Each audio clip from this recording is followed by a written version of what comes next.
All right, what's good, guys? Good to see you.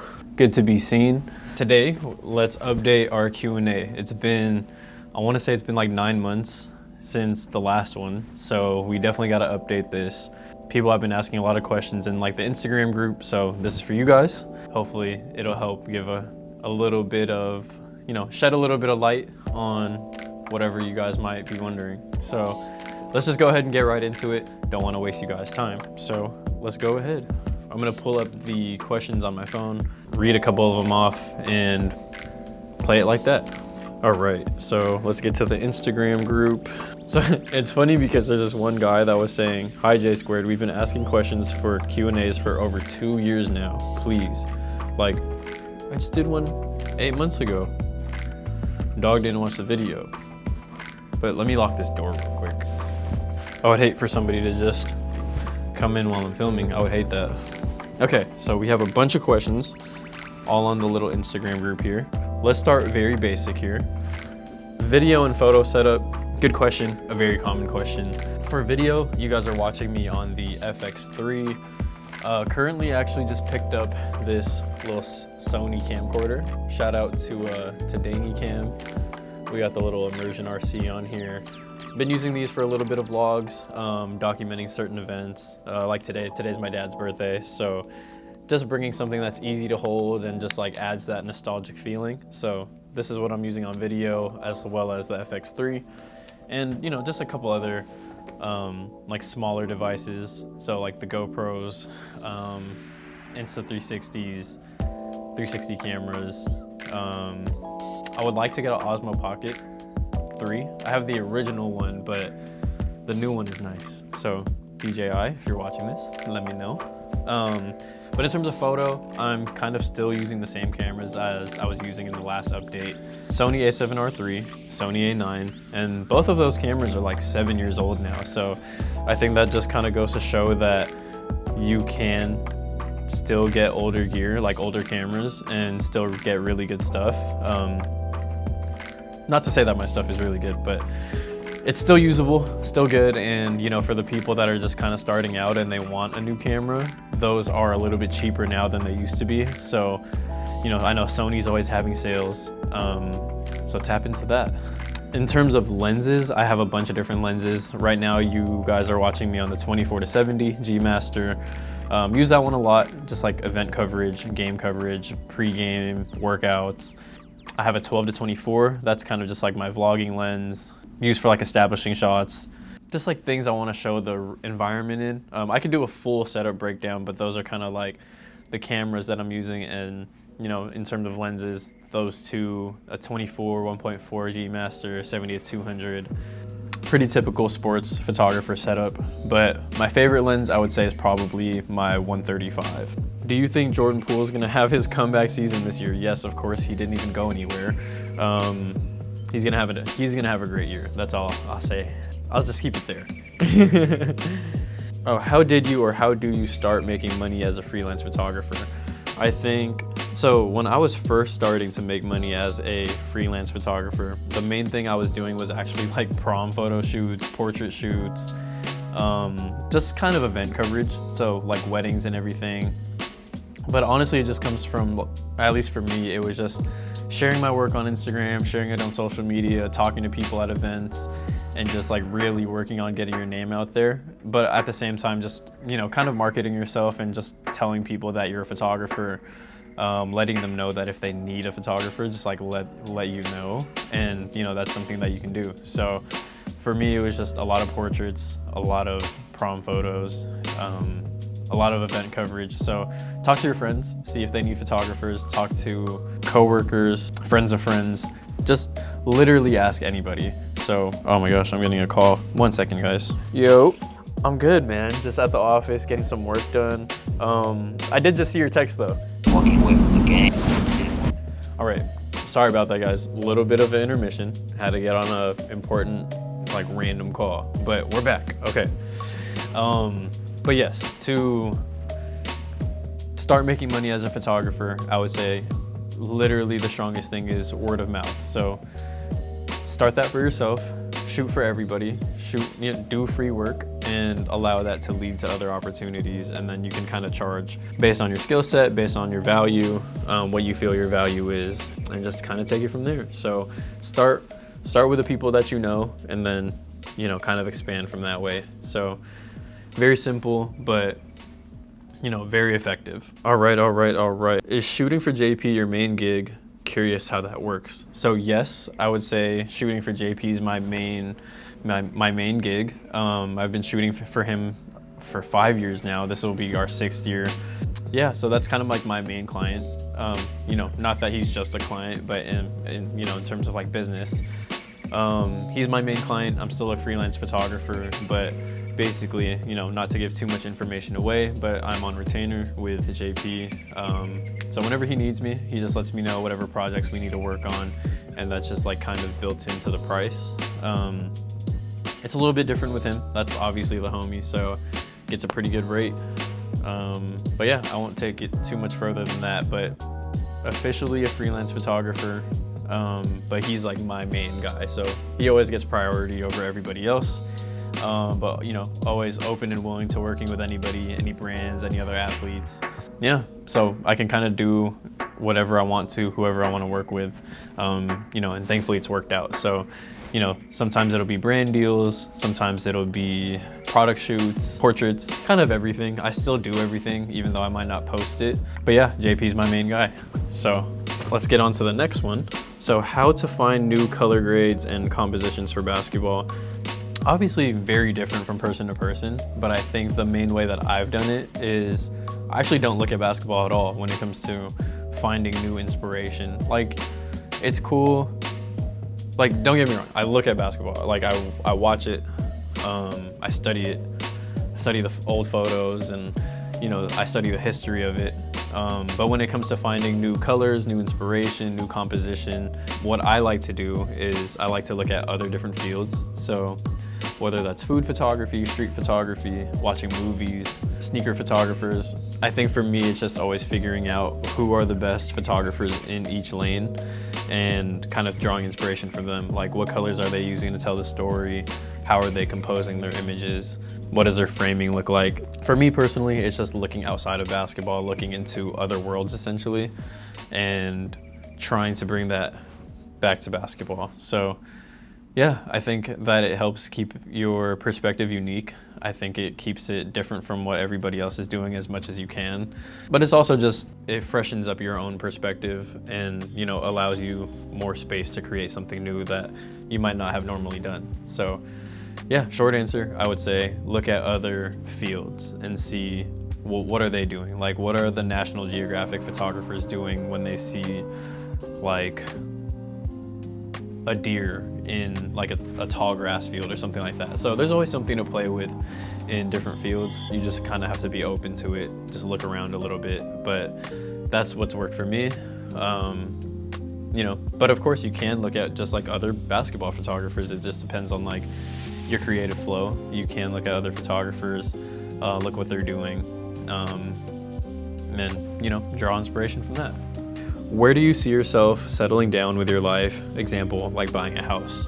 One place I've actually always wanted to live in is New York. Now that I'm a little bit older, I'm not even that old, I'm 26, but now that I'm starting to get a little bit older and like, you know, you get a little bit closer to settling down and everything, I've always I always saw myself settling down in the Bay. Like, I love the Bay. It's literally home. Like, yeah, anytime I've tried to leave, I've always come back.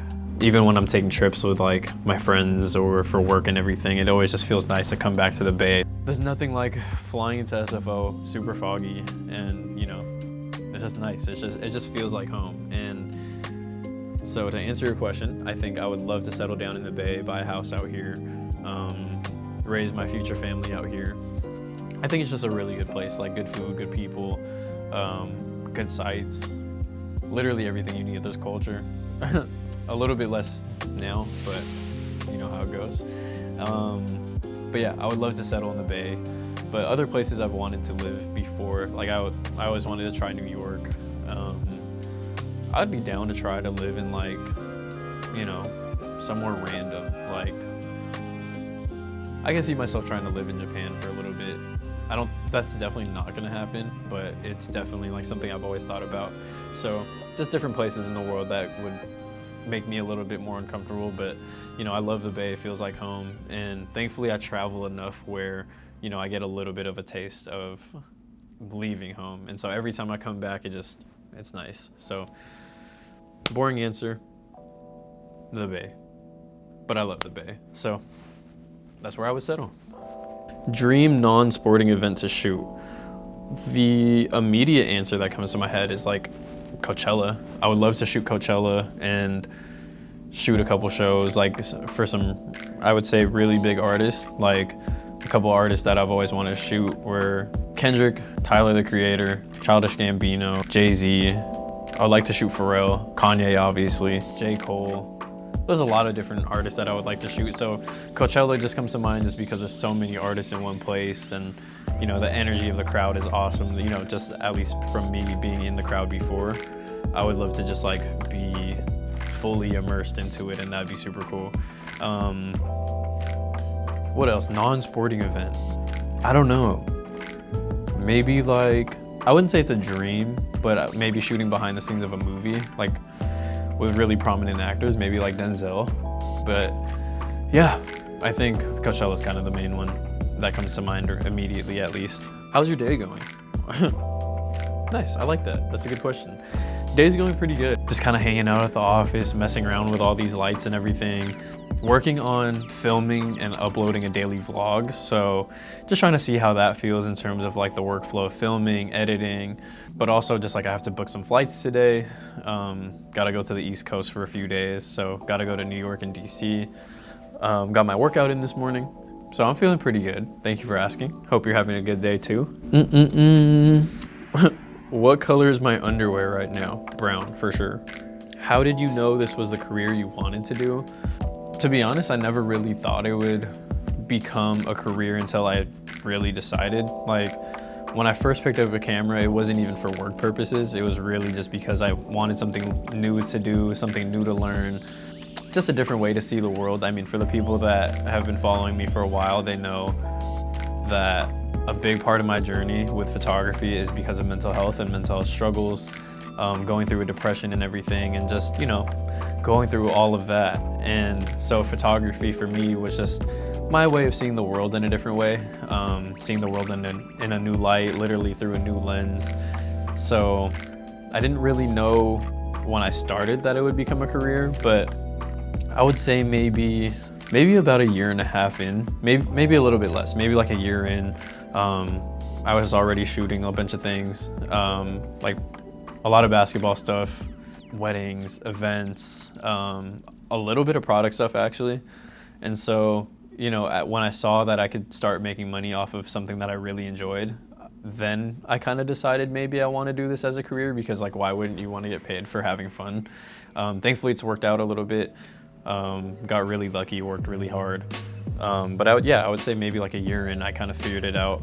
And here we are, we're in year 9. So still trying to figure it out. I think I can still be a better businessman. I think I could do better at finding opportunities and just like making a little bit more money. I would say about a year in is when I figured that out. All right, this is a good question. What photographers through your journey so far inspired you? A lot of the photographers early on that inspired me were street photographers. So off the top of my head, or maybe not street, but like street and landscape. I don't know, there's just like a certain era of photographers that I think about in my head, and those photographers to me are like Marvin King, Mighty Kills, Steve Sweatpants, Eric Hercules, Rough Draft, one of my favorite portrait photographers, really good storyteller. On the basketball side, like Noah Graham, Andy Bernstein, Joseph Sherman, who was shooting for Slam at the time. Yeah, those are kind of the main people. And those are still kind of the main people I look at, like when I'm looking for a little bit of inspiration. Like those are the people that I actually look towards. But there's so many, like a lot of like astrophotographers. I didn't really look at their names. I should have, but yeah, there's a bunch. And, you know, I think that I'm always constantly on the look. I'm always looking for other photographers, seeing what other people are doing, especially with Instagram. There's so many photographers now, like so many photographers, so many videographers. So there's a lot of inspiration as long as you're able to like weed out where the good ones are that you really like, and you know which ones you might not necessarily resonate with. Do you have any plans to go on vacation to sea? I'm thinking this is Seattle, SEA, but I love Seattle, if that is Seattle. I'm gonna keep that short in case it's not Seattle, but I enjoy Seattle. I think the culture up there is solid. A lot of creatives up there. Streetwear culture is fire, so yeah. How do you keep yourself motivated when you get into an edit slump? I don't think that I necessarily operate off of motivation, not to get like super deep or anything, but like I don't really ever feel motivation or lack of motivation. I think that when you feel a little bit of motivation, sometimes it's a little bit fleeting, and so I don't necessarily chase motivation. I just kind of know that I need to get certain things done, and it's just staying disciplined in staying like on my schedule, knowing exactly what I need to do, and knowing that work needs to get done. And also it's just honestly just the desire to get better. But you know, in moments where there might be a little bit of a lower energy, I guess, I think it's good to just like take time to not work. You know, finding some time to just like draw inspiration from other places, doing different activities. So like for me, I like to hoop, I like to work out, I like to go on walks, I like to hang out with my family, hang out with my girlfriend, hang out with friends, watch movies. I think it's good to get away from work when you're in a slump, just because there's no real reason to, I guess, force it. There's no real reason to just keep pushing yourself through like those little drudgy moments when you could just recharge your batteries and, you know, come back stronger. So you might take a little bit of time off, but like, it's okay to recharge your batteries. It's okay to chill. It's a very long game, like this game of life, your career. It's a very long game. So allow yourself the grace to take some time off and, you know, do the things that you enjoy. Like life should be fun. Life shouldn't be super, super serious. Like take yourself seriously, but life doesn't ever have to be super, super serious. So allow yourself the time and space to just like play around, have some fun, recharge the batteries a little bit. So hopefully that helps. All right, let's get a couple more in. If you guys have more questions, feel free to ask them in the comments. I'll probably do an update in like, I don't know, 3 or 4 months. I think this is a nice way to just like connect with you guys, let you guys hear me actually speak, I guess, and you know, we can kind of have a conversation online. Would you ever make a documentary about your success/life? Probably not. I don't think I would make one about myself. Like if somebody ever wanted to make one about me, then cool. But yeah, I don't know. I think this is kind of a documentary about my life, like posting on YouTube and everything. I think that's the main reason that I document my life, is just so that there is documentation. One day I'll be able to just show like my future family, show my future self, like all of the cool things we were doing. So I wouldn't necessarily make like a movie or like a documentary about myself, but it's cool to have like all these little bits and pieces that, you know, one day we'll be able to just put together and, you know, kind of figure that out and watch it one day or not. My future people will be able to watch. So that's the cool part. But yeah, I wouldn't make a movie/documentary about myself necessarily. If somebody wanted to, they can, but I don't feel like I'm that interesting. So yeah. All right. Let's answer like 2 more. Favorite trip you've taken with the crew? I would say the coolest place, Japan, for sure. I think my answer is Greece. So after the championship, I mean, you guys were all really tapped into the vlogs and everything, and like that whole summer of 2022 after the championship. When we went to Mykonos, it was just like literally just the 3 of us, like me, Jordan, and Ray, and we stayed at this really cool little villa. But it was cool. It was a good time, and I think that was my favorite because it was just like a little bit more mellow. Like that summer was pretty hectic, like winning the championship and everything, going to a bunch of different countries. But Mykonos was a little bit more chill. Like we would literally stay up till 5 in the morning, order some lobster ravioli that was fire. One of my favorites.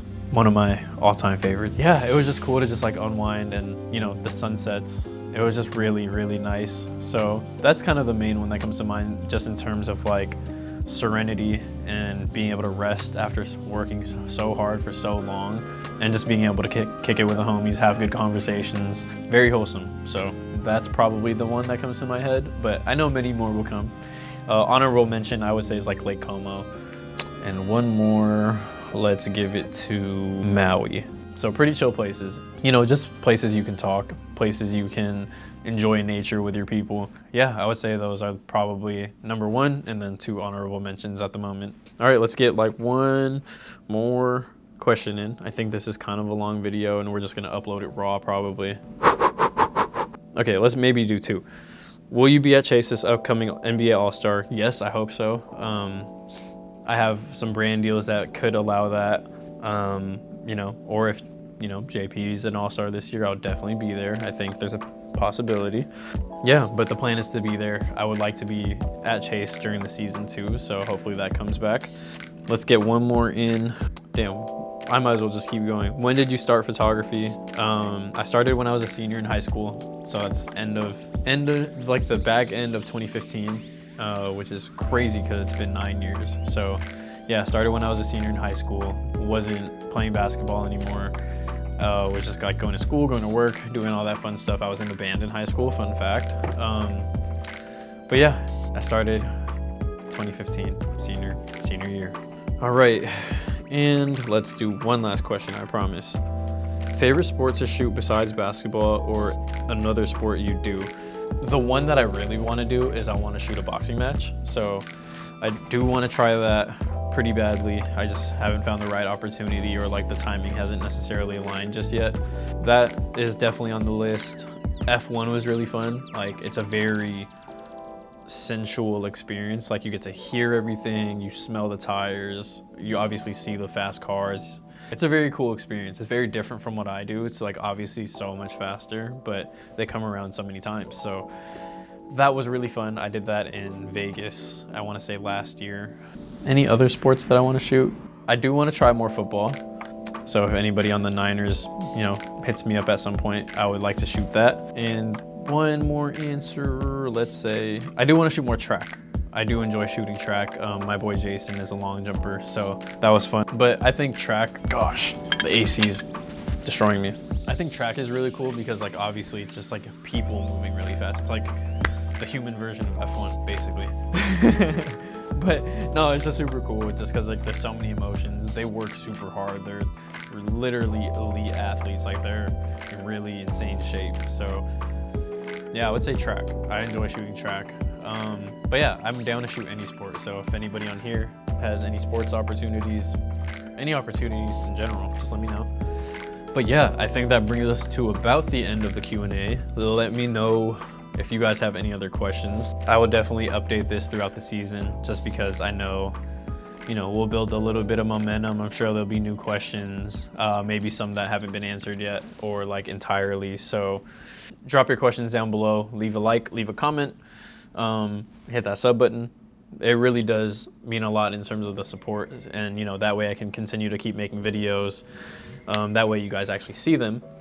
But yeah, I would say if there's anything that I can leave you guys with, keep working hard, keep going, tell your people that you love them, give your family hugs.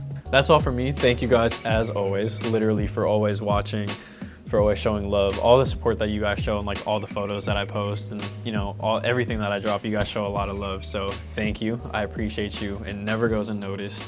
J Squared, Mr. You Know Who Shot It, signing out. Till next time, make sure you hit that sub button. I'll see you guys soon. Bye.